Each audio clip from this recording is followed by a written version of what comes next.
In this video, I'm going to introduce Otto. As you can see on the screen, Otto is an enhanced event bus with an emphasis on Android support.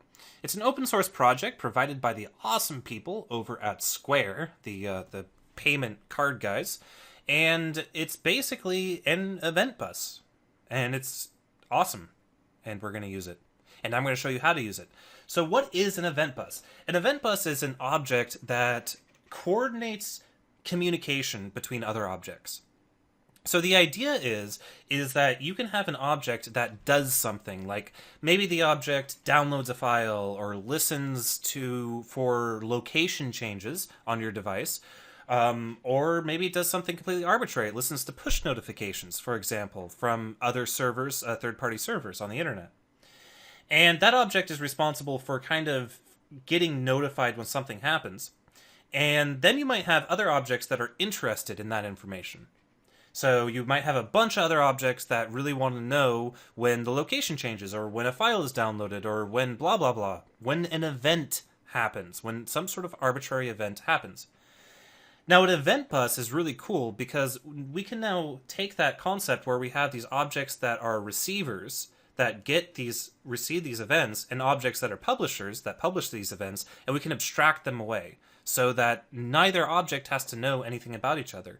So that in that way, we can add multiple receivers to the same event without having to worry about changing any of the code of the object that is responsible for producing the events.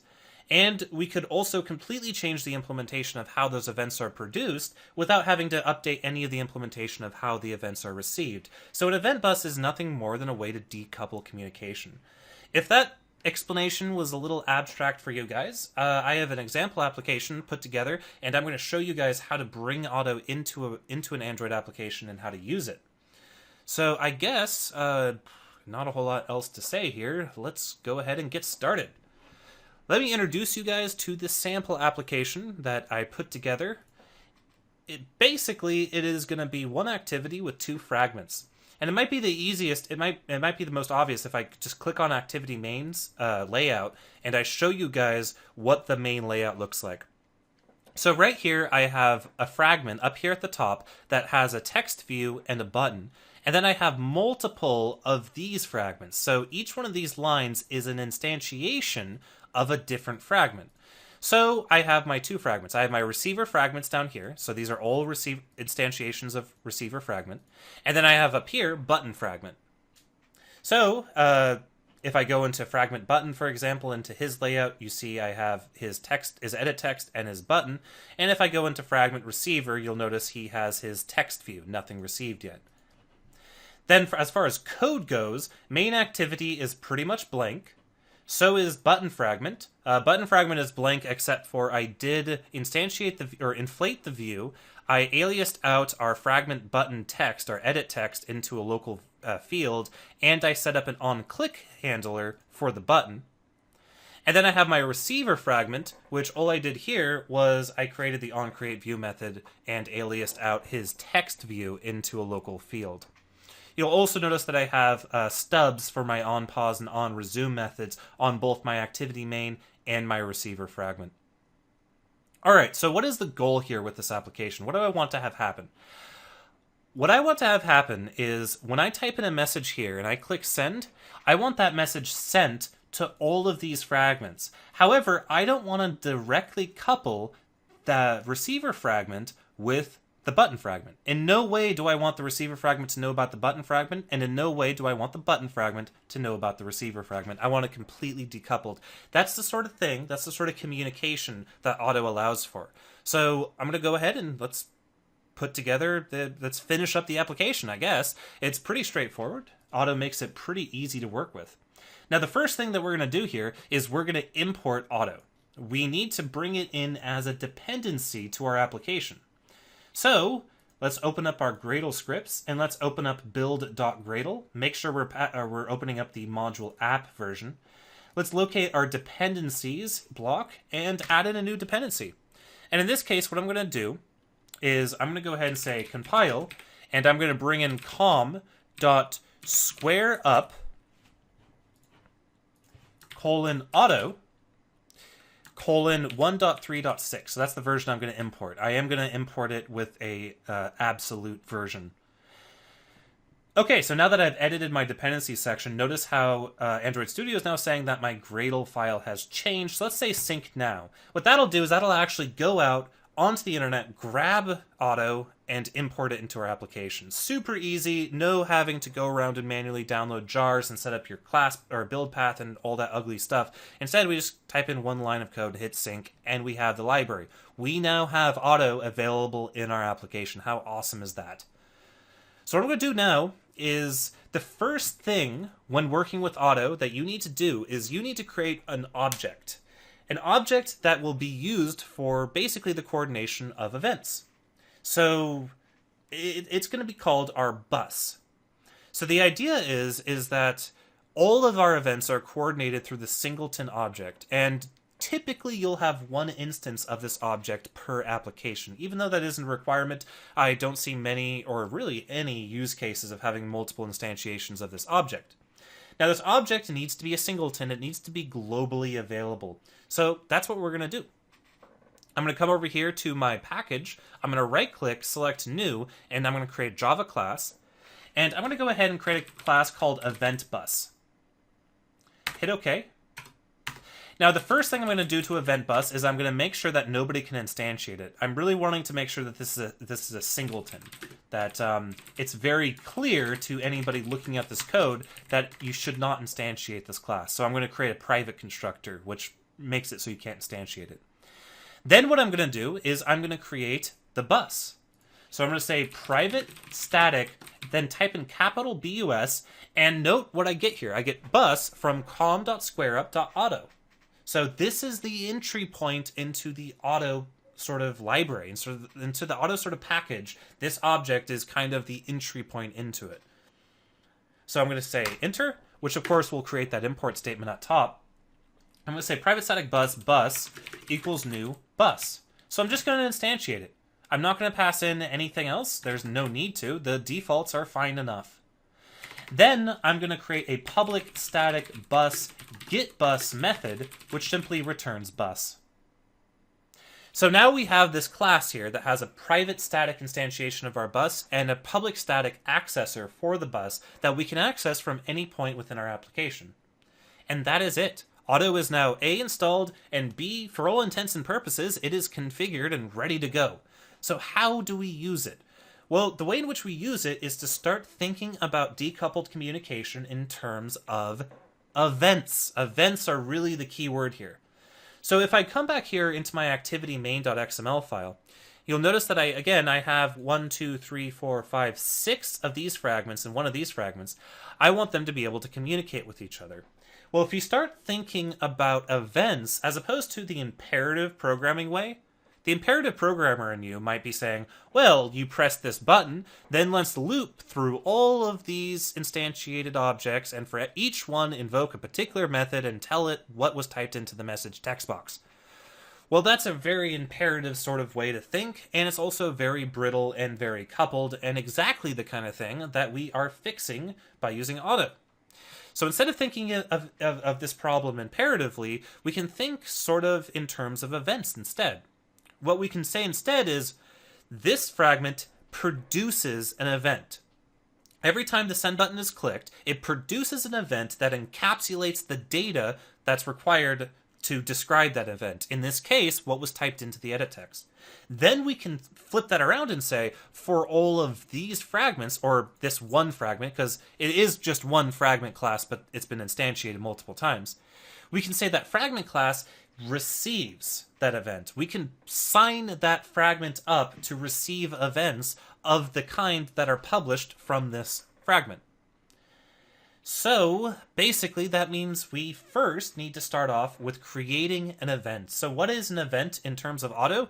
Well, it turns out that events map very, very conveniently to the concept of a class. So in Otto, events are classes, and you can go ahead and create your own classes, and generally speaking what you would do is you would create basic DTOs, basic data transmission objects. So the DTOs will be nothing more than a class that has a couple fields and a constructor and some accessors. So I guess let's go ahead and start off. How would we model this event? Well, we know we need a class because we're making an event. B, let's look at the data that this event constitutes. And we see that it contains simply a text message, a string. So we just need to create a class with a string field and an accessor and a constructor for convenience. So let's go ahead and do that. Now the only question is, what do we name our event? Well, I can go ahead. I'm going to create a new class and, I don't know, message event. Uninspired name, I know, but it'll work. So I'm going to create this class, and then I'm going to create a private string message, and then I'm going to create a constructor that accepts message as a parameter, and then I'm going to create a getter for message. So really simple DTO. We have a private string message that contains the message. We have a convenient constructor that allows us to instantiate the event given a constructor parameter, and we have an accessor for acquiring that local data or that private data. And that's our event. That is all an event needs to do. It doesn't need to hook into anything, doesn't need to extend from anything, doesn't need to inherit from anything, doesn't need to declare any annotations. It just needs to exist. So now that we have our event, we can go ahead and we can publish our event now. So I'm going to go ahead and do that. I'm going to open up my button fragment. And if you recall, our button fragment is the fragment that corresponds to this layout. It has its text field, and it also has its button. So when we press this button, I want to perform an event publish. So let's jump back into our message, oh, where'd that go? It disappeared on me. Let's go ahead and open that up again. Open up our button fragment. And down here on onClick, the first thing I need to do is I need to instantiate my event. So remember, this onClick method is going to be invoked when the fragment button is pressed. So the first thing I need to do is instantiate my event. So I'm going to say message event equals new message event, and then I'm going to pass in string message into its constructor argument. And for that, I'm going to pass in text.getText.toString. So remember, text is simply the aliased out edit text from our view. All right, so that's all well and good. I have my message event. How do I make the world know about it? How do I tell, for example, our... my files are just everywhere. How do I tell that these receivers need to be receiving an event? Well, it's pretty easy. First, we need to get a reference to our bus. So I'm going to say event bus dot get bus dot post event. And that's it. In fact, we could do this on one line if we wanted to. We can go ahead and keep it like that. Pretty straightforward. All we say is, Otto, here's a message, an event, that I want you to disperse to everybody who's subscribed to that event. All right, so now that we've done that, let's jump into our receiver fragment, because now we need to say, okay, so we're publishing an event, but how do we listen to events that are published? Well, it's actually going to be a two-step process. The first step is we have to subscribe to Otto. We need to tell Otto, we are a thing, and we want to be made aware of when events happen. And to do that, we need to get a reference to our, not surprisingly, our event bus, and we need to tell it about this object. Now, in Android, generally speaking, what you want to do is what I'm about to show you guys. As far as registering and unregistering, this is the accepted pattern when working with Otto. And I'll tell you why in a second. I'm going to say event bus.getBus.register this, or whoops.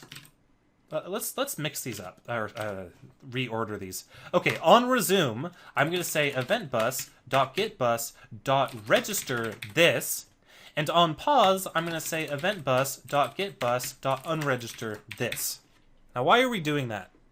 Well, first of all, if you recall, on resume is invoked not only when the activity is resumed, but also during activity startup. So this code is guaranteed to be ran even if our application or even if our activity was never paused. Now note that, and also notice that again we unregister when we pause, and pause is also invoked when our application or when our activity gets destroyed or stopped. So by handling on resume and on pause is kind of a catch-all for A, when our activity gets created, and B, when it gets destroyed. Now, the reason we're registering and unregistering on resume and on pause is because events might necessitate that we make a change to our layout. For example, in this case, we want to change our text layout. We want to change our text view and change the text of the text view to the text that we received from the event. However, that will throw an error if we try to do that when our activity is paused. So to keep things really simple, we can just opt out of all events when we're paused and then opt back into all events when we're resumed. So that's why we do it like that. Okay, so now here's the big question. So now we've done that. We have registered ourselves to Otto. The final thing we have to do is subscribe to an event. Now in this case, what we do is we have to follow a very, very particular sort of scheme here. First of all, we have to use the subscribe annotation, which comes from com_up Otto. Next up, we need to create a public method that returns void that is named anything that accepts one parameter of type event that we want to receive. That is the criteria for handling an event from Otto. We need to subscribe by providing the subscribe annotation. We need to make a public method. It needs to return nothing. It can be named whatever we want, and it needs to take a single parameter, and the parameter will be of the type of the event that we want to receive. And that's it. So now what I can do is I can say text.setText got the message event.getMessage. And that's it. Now, let's go ahead and hit play and see what happens. Let's go ahead and give it a sec to build. So hopefully you guys are seeing how awesome Otto can be in decoupling communication. Okay, so now we have message. Let's go ahead and type in a message. Hello, world. And let's hit send. And check that out. All of these objects receive this message without having any explicit knowledge of this particular fragment. And it's not just fragments. I mean, so that's pretty exciting. We can do that. Our communication is decoupled. I can throw in another quick example. I can open up my main activity itself and say, I always like on resume appearing before on pause. I don't know why I wrote the code like that earlier. I'm going to say eventBus.getBus.register this. And then we'll say eventBus.get, not even close. eventBus.getBus.unregister this. And then I'm going to say subscribe public void on message event. And then I can do something like toast.makeToast got message event.getMessage. Of course, context is the first parameter there, which I totally failed. Ignore me. Toast.lengthShort.show. So now you see, by using Otto, I can now listen to this event in a completely different class without having to modify any other code. So now I hit send. Now notice how I get the toast. The last thing I want to show you guys with Otto is how to create a producer. So an event producer is basically a method that will return an event to an object that was just subscribed. So what does that mean? Well, see how our receiver fragment has this subscribed name anything method? Well, imagine if I wanted a default event call to be made against this method right when it gets registered. So right when this class or object gets registered, it gets a message of message event. Now, the reason you might do this is, for example, if you want to, like I said earlier about like a location example, where you might have an object that listens to location changes, and then it publishes an event every time the location changes. Well, now imagine you have a subscriber to that event, and you want that subscriber to be made aware of the last location, the last known location of the application. without requiring that the object that's producing or sending these location events is going to send another one. So you kind of think of it like a default value sort of thing. It's really easy to do. I'm going to do it in my main activity. Basically, to make a producer, you first need to be in an object that is registered with Otto. That's incredibly important. You have to be in an object that's registered. Next up, we create another annotation, or another method that has an annotation, and in this case, the annotation is called produce. Next up, the produce method must be public. It must return the event that it produces, and it must have 0 parameters. So now I can say return new message event, default message event, produced from main activity. And that's it. So now I can hit play, give it a year or two to get its act together. Check that out. Now we see that all of those fragments are now saying got the message default, or I said got the message default message event produced from main activity. So now you see the second those things were subscribed, they got that produced message. And so that's how you can handle things like caching the last known location. So it allows you to express a very, very common use case with event buses that would usually have to be done with an if-else statement. If we're just registering, then get this object from the cache and then do blah, blah, blah, blah, blah, blah, blah. Or you could just create a message producer.